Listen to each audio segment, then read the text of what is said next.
And of course, Carlos probably gave one of the best introductions to Rochelle Chong, and some of you have chimed in. We're going to hear from Michelle in a variety of capacities. Today, as you know, she is with Comcast. She heads up Comcast in California. She has an impressive background that is quite steeped in all of the work that we're doing. And that includes being a lead at the California Technology Agency, a commissioner at the California Public Utilities Commission, having been the brainchild, or if this was the brainchild, being the brain behind the California Advanced Services Fund, and then also a federal communications commissioner. So all of those, I think, experiences serve us well as she continues to be also the chair of the Board of Expert Advisors for the California Emerging Technology Fund. So ladies and gentlemen, please welcome Rochelle Chong.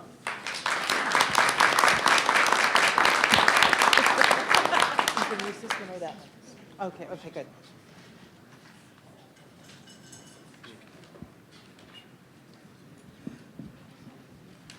So thank you very much. I appreciate being invited to speak, because when I left state service, I thought you'd just kick me off. So that's so nice of you. I didn't prepare anything because I was in a corporate meeting like from crack of dawn till late at night. So I wasn't as organized as I usually am. But I did have a lot of important things that I wanted to say to you. And as I was thinking about it, I was really conflicted because I wear two hats when I'm here. One hat is that I am a passionate believer in bridging the digital divide in California, as I think you all know, from my time both at the FCC when we were first conceiving what the internet was going to be. And at that time, the most important decision we made was kind of, hands off to let it develop. And then when I went to the PUC, I had the privilege of serving the people and trying to establish broadband in California in a much more robust way. And the governor gave me lots of running room, and Mike Peavy was all for it, and so we really had a good run. And the carriers cooperated too, to a large degree, with that whole movement. So then I went to the technology agency, and I had the privilege of trying to help a bunch of you that are in this room with their ARA grants and CASF grants. So I look around and I see all my friends out here, and God bless you. You're the guys doing it on the ground, and I love you for it. I'm just the cheerleader, really. But recently, I really was privileged. When I stepped off the state, I didn't know what I would do next. There were many opportunities, but I was really trying to find something that I was passionate about. And Comcast came to me, and they said, you know what? It turns out we're doing a program that's right in your alley. It's Comcast Internet Essentials, and it's going to be a digital divide program for adoption, and we couldn't think of anyone better to go crazy with it in California than you. Would you think about coming over and working for us? And we're going to give you, by the way, all of government affairs, which includes lots of very complicated local relationships. But we just know you'd be great, particularly at this Internet Essentials program. So I joined Comcast, so I have a corporate hat on too. But I wanted to emphasize that I have my CETF hat mostly, because I just love this group. I love what we've done here in California, and we're just doing a great job. So today, with the time that Sunny graciously gave me, I wanted to say a couple things to you guys. It just tickles me pink to see the movement going forward with the regional consortia. I know you guys are going to do a great job, and really the most important thing that I'm going to ask you is to be very noisy in your local area, okay? Right? Yeah. Not everybody gets that you got to have broadband infrastructure as well as gas and electric lines and phone lines, right? So you got to be really noisy. Number two, I want you to think really comprehensively about how you get to your local electeds, right? You got to educate them. And that's hard. So you got to really have a political strategy, and it takes a couple good PowerPoints, a few passionate people, and a lot of patience, and a lot of repeat visits to go get that done. And now CETF can help you They have materials, they have fabulous maps, they have PowerPoints. Sunny's people are really great. They will help you. So don't be shy about asking them for help. The last thing is money, the hardest thing, right? There's no money. This is really the problem. So, you know, we tried really hard at the PUC when I established CASF to give you some money. But I know it's the matching money that's really hard. I got it, you know, we totally get that. Then ARA came along, and a bunch of you were lucky. You know, a bunch of us in this room did a hell of a lot of work trying to get money for you guys. We went to DC, we lobbied, we looked at your applications. I mean, there was all this stuff that happened, but we did get you some money, and the projects that are going, I'm just so proud of you. This morning, for example, I know Digital 395 got one of their last environmental approvals through this morning, and that's a huge project. We're so proud of them. I was just talking to Jim Dolgonis over there, and he said, there's something going on next week? You're getting close to launch? We're having a groundbreaking in Fresno. My gosh, a groundbreaking in Fresno. Well, I'm going to Fresno next week. So we're so proud of them, and many of you. And then Comchi, gosh, as soon as I heard your name, I'm like, Comchi, I love those guys. So lots of stuff is going on, and it's just so heartwarming to see the infrastructure side happening. And I just want to say you guys got to keep at it. You got to keep applying for CASF money. It is there. We got to just find that match. I know you've been lobbying the PUC commissioners to say, you know, the match needs to be bigger. You know, we need to get more. And I think they're kind of emotionally, they're there. So just keep plugging at it. And then the other thing I wanted to say is there's the adoption side. A lot of you in the urban areas have really more adoption problems than access problems. So I truly believe that that is just as important as the access side, because there is a digital divide, and if we can't bridge it, we haven't done our job. And I want to commend Sunny, because you know, when I first joined this whole effort, I was really a pipes kind of gal, because you know, I came from the FCC, and it was all about, you know, build the system out further. And she really made me think harder about getting it out to the people that didn't have it. And we defined it right up front. It was not a problem. You know, we knew who it was. It was low income. It was people with disabilities. It was rural. It was Native Americans. You know, we figured seniors. And we really attacked it. And I am probably most proudest of the fact that we saw that and that we attacked it as vigorously as we attacked the pipes problem. And we have really moved the needle, as you saw from Sunny's charts. And I know we're going to continue to move the needle. And that's the other part of what a bunch of you are doing, which is that hard adoption part. And as I have learned in the 5-6 years I've been immersed in this, I really think that adoption part is actually the hardest part. And what our people on the ground have learned and keep telling me, and I know they're right, is it takes a lot of touches to get those low-income families to understand why it's important, figure out how to prioritize that money as opposed to like food, housing, books for their kids and clothing. You know, how are they going to put that above those things? And then really making it happen for them, because we know they can't afford it. We know they're intimidated by the technology, right? We know this stuff now. So the question is, how do we attack it? Because we're pretty darn smart here in California. We know what needs to be done. And you are the army in this room, the brain trust that's going to do it. So God bless you. So the reason I came today, and I was so thrilled that Sunny asked me, is I am very proud to work for Comcast right now. And the reason I'm proud to work for them is they did something extraordinary this year that I don't think any carrier has done before. We had a merger with NBC Universal earlier this year, end of January. And one of the commitments that Comcast made, and I want to emphasize that we proposed this to the FCC. They didn't tell us we had to do it. We said to them, one of the things we want to do is we want to do a broadband adoption program. And we want to do it nationwide. And for us, that means 40 states. And we want to provide to low-income families with at least one kid on the National Free Lunch Program the opportunity to purchase $9.95 internet access at home. We're going to make available to them a subsidized $150 computer. We don't provide the computers because Comcast doesn't do computers, but we have two partners, Dell and Acer, that provide it's a netbook form factor, and we subsidize it for them.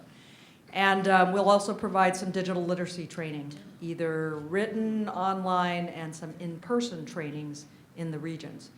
And you know, a lot of companies could have just said, okay, we're going to do like a few programs and then check the box, report it to the FCC and say we're done. But our senior officials grabbed this idea, and when they understood how important it was to people, they decided they were going to put their heart and soul into this program nationwide. And so I've just survived 4 months of, I think I've met like 1 million school district officials, and I've been pitching this thing left and right. My team of 14 government affairs folks in California, we spread out and we attempted to meet with every school district in our service area, which was something like 2,400 school districts. And yeah, it was, it was really hard. And we tried to tell them about the program, and we begged them to send the brochure to the kids on the free lunch program so that they would know about it. And you know, unfortunately, we got some blowback because some schools said, "Oh, you're a commercial company, you're selling something, so we won't do it." So then we had to do workarounds with the PTAs and community-based organizations to try to get the brochures to the right community to get those kids signed on. So the good news, I wanted to give you a report on how we were doing. And it was a nationwide effort, 40 states. We've only been at it, I think we launched technically in June. And school started, you know, kind of end of July. The first districts go back. Most of them start around August or Labor Day. So we're really pretty early. But we did give it a go. And I will say, the great news is that after 4 months only of school being in session, we have had 318,000 nationwide inbound calls to our dedicated line to the program, both English and Spanish.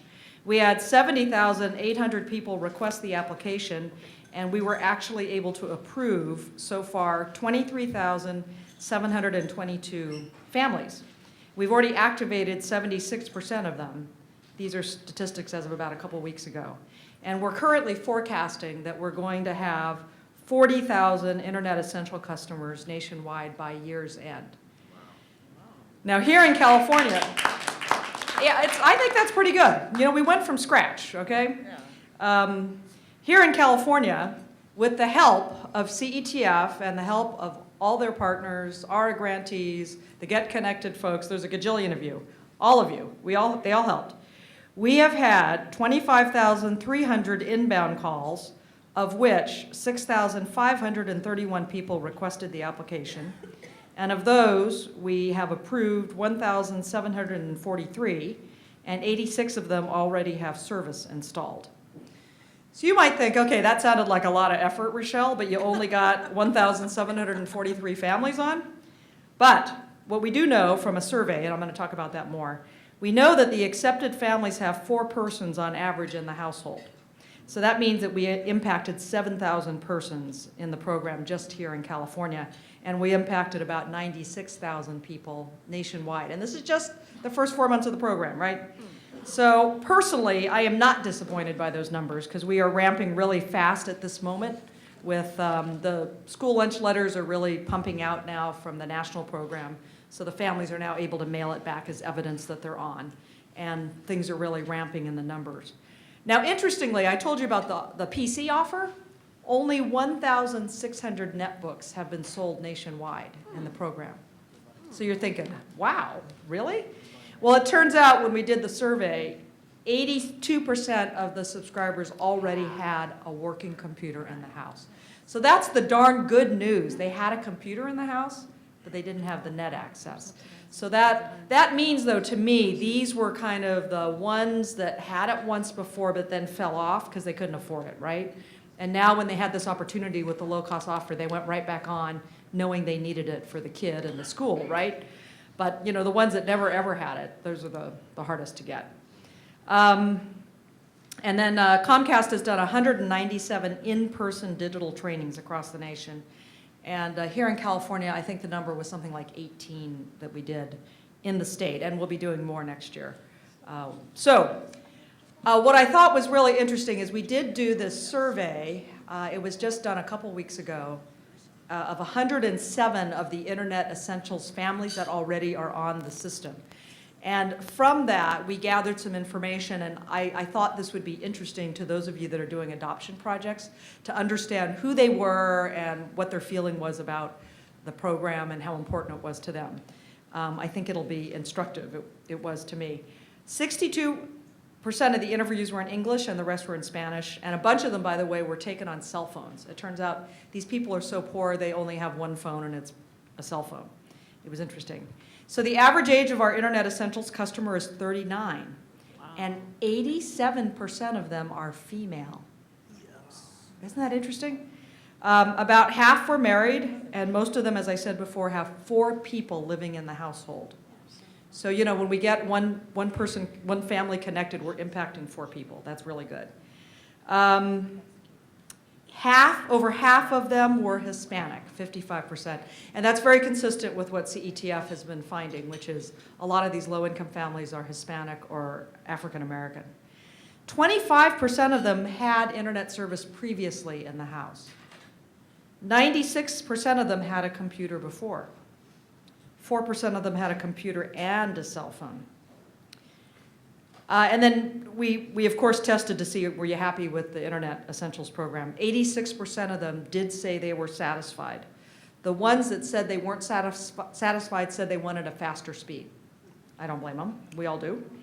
100% of them said they would recommend the Internet Essentials program to a friend. So that made us feel good. Program awareness. Now this is important. How did they hear about the program? The primary source of awareness, 47%, was at the school itself. So I really need help getting to those school districts to make them, to encourage them to send the brochure out, because when they got it from the school, it felt like a trusted source, right? The media was the next primary source of awareness, 36%. And primarily, it was news stories about Internet Essentials. We did a bunch of media launches in our footprints, including 2 in California. We did a Hispanic launch in Fresno, and we did an English launch in San Francisco. We got tremendous press out of all of it, and those stories were the ones that apparently registered with folks, not so much ads. 10% found out about it from a family, and 5% found out from the flyer. Somebody gave them a flyer. Awareness was really high for all the key elements. All of them knew about the $9.95 access, so that was the key thing. 93% knew about the $150 computer. And 90% knew there were no fees, no price increases, no credit checks over the life of the customer until the last kid graduates from high school. So, you know, it was, they really got the 3 things about the program. Only 63% knew about the free digital literacy training, however. So it looks like we have to do a little more work on that. And 15% said they bought the netbook. Only 15%. So we asked those that didn't buy the netbook, why not? And 39% said, oh, we already got one. 39% said, cost too much. 8% said, oh, I never heard about that. 6% said, oh, I'm broke, I have to buy it later. And 5% said, I have a concern about the quality. In other words, the netbook may not be strong enough for what I want. I'm happy to say that 83% said that the Comcast phone rep was good. They said 99% the application was easy. They said 99% it was easy to give the required documentation. And 89% said they felt the application was approved in a timely manner. Now, we were just starting up, and I just want to say our procedures were not great in the beginning. We were kind of building the plane as we were flying it, to be very honest with you. So we are happy that this is so high, to be honest, because we were kind of doing it as we went. And so it's getting better now because we know what we're doing. Also, interestingly, 68% did need a tech to help them install it. So we actually roll a truck, just like any other customer, and help them install it. We figured this would happen. We give them a self-install kit, but really only 24% were able to do it. And they called for a truck roll. That's fine with us. And on digital literacy training, only 29% wanted digital literacy training. Seems really low. 54% were aware that there was some free training available. 64% said, yeah, eventually I might go over there. But only 3%, in fact, actually went and got the training. So that was just not that important to them.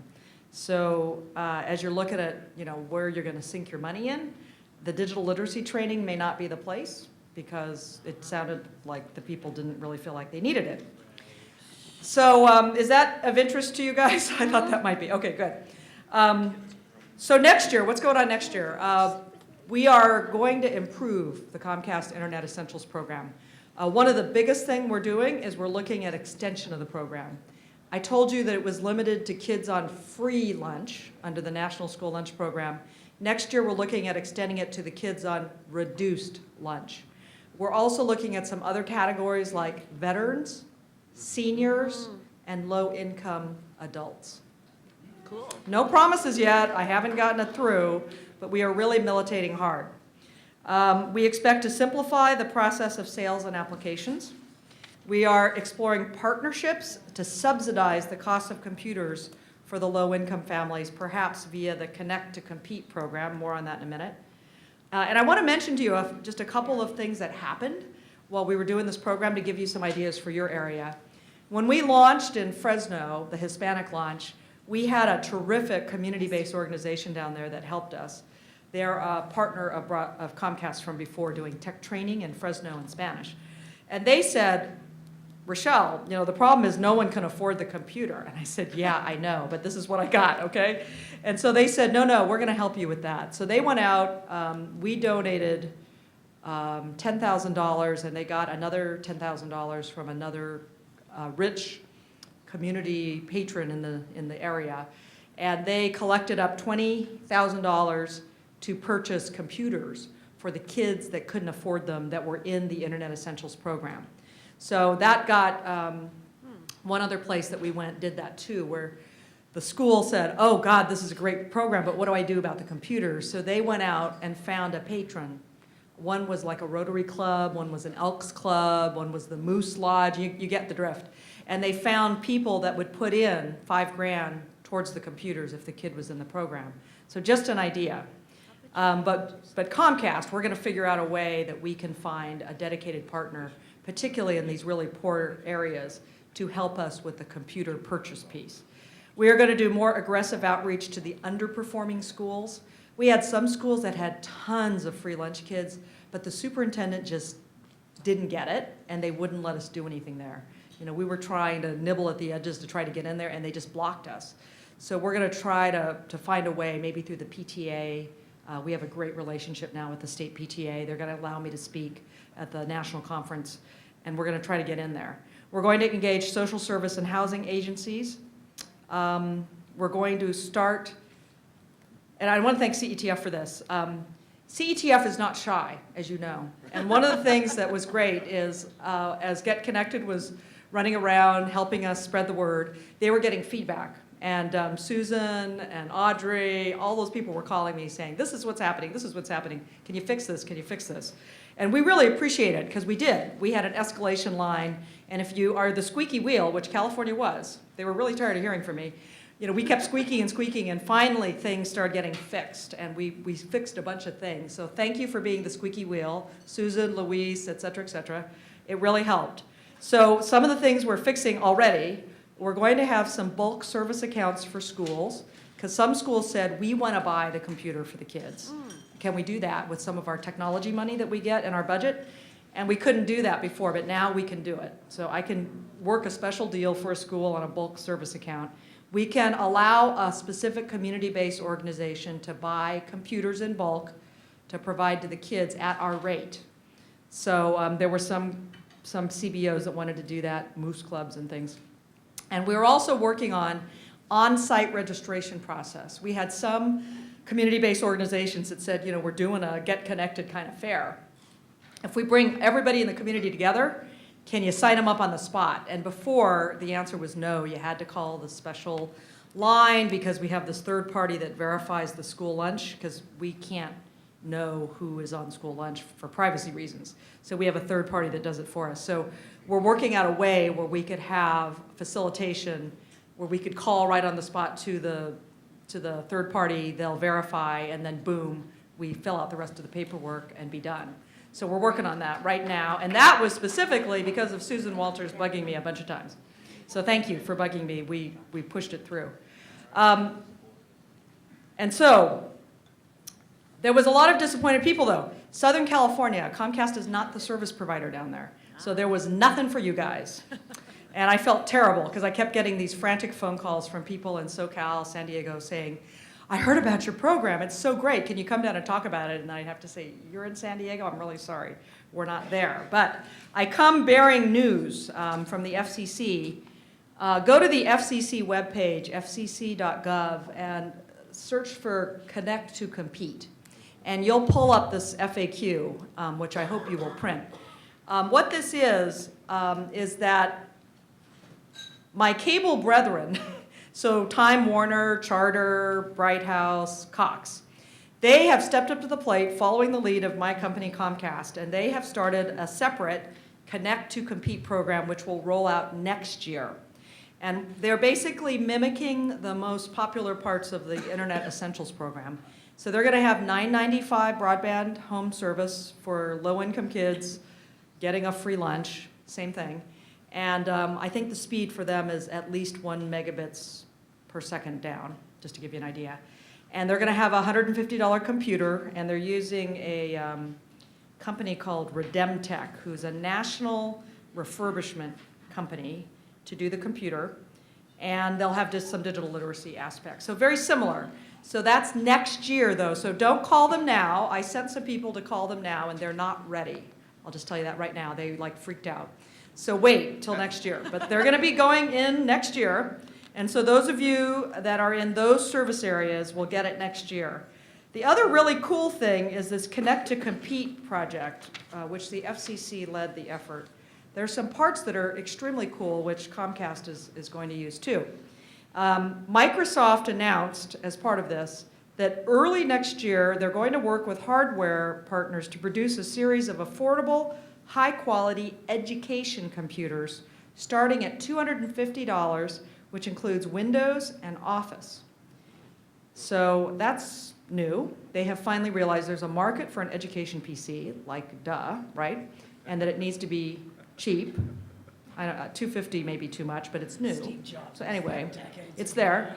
And then the other cool thing is there's this microfinancing support. We talked about how a bunch of kids can't afford the computer, right? We really had a problem with it. So Morgan Stanley stepped up to the plate, God bless him.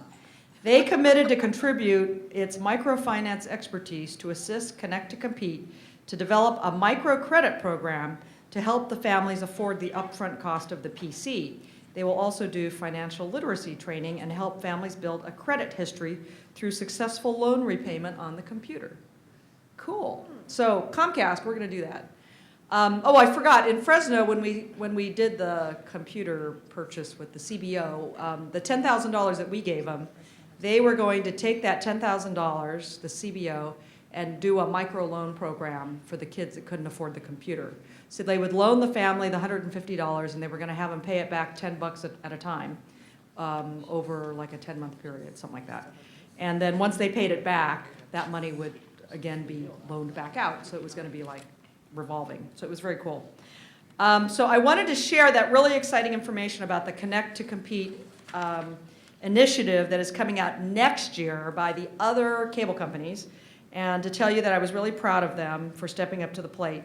And then Comcast will continue our program in our service areas called Internet Essentials. If you want to know more about it, I have like 5 million brochures in my car. I carry them everywhere. And you can go to internetessentials.com and find out everything you need to know. We have a partner portal too. And then we also have a Spanish site, internetbasico.com. And I would be thrilled to answer any questions about it. And I would beg you, as a personal favor to me, to help me spread the word in your community if you are a Comcast subscriber. And if you're not, promise me that next year when Connect to Compete comes out from your local cable provider, that you will help them spread the word to the families in need, because we really got to get these kids hooked up.